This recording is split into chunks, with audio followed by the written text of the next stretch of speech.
In conclusion, the prosecution has failed to prove my client guilty of common assault because Mr. Stewart was rightfully defending his property from damage by the manager of Seaview Retirement Villas.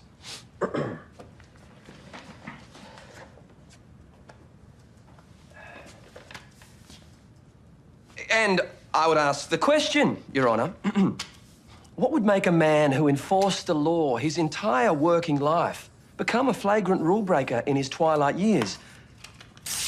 I'll tell you what. Love.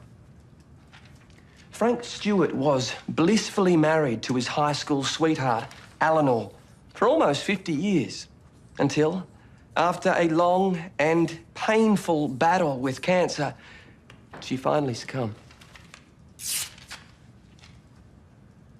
Bereft, Frank sold the family home and moved to Seaview Retirement Villas, where he decided to plant a rose, an Eleanor rose, as a fitting memorial to his late wife 1 year after her passing.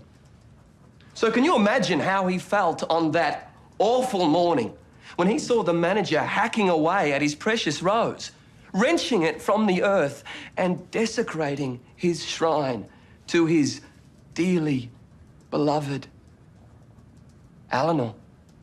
So, of course, he wrestled the spade from the manager's hands to defend his precious property from attack. Therefore, Your Honour, I seek that my client, this sad and lonely, grief-stricken widower, be acquitted of all wrongdoing and be left to mourn in peace.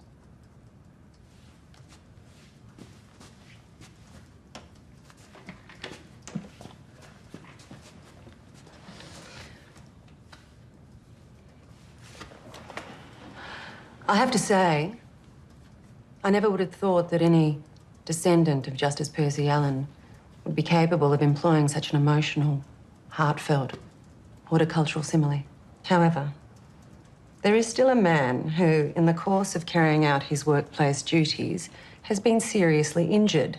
And to argue self-defense of property, irrespective of its sentimentality, draws an exceptionally long bow. So I'll expect you to improve on that argument when we resume after lunch. What the hell was going on back in there about my wife?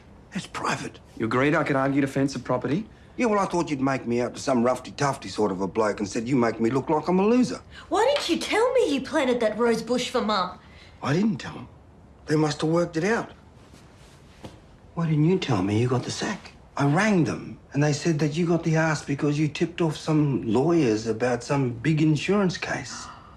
Oh, Miss Stewart, I'm so sorry to hear that. I'm sorry too, but do you mind telling me how we can win this case?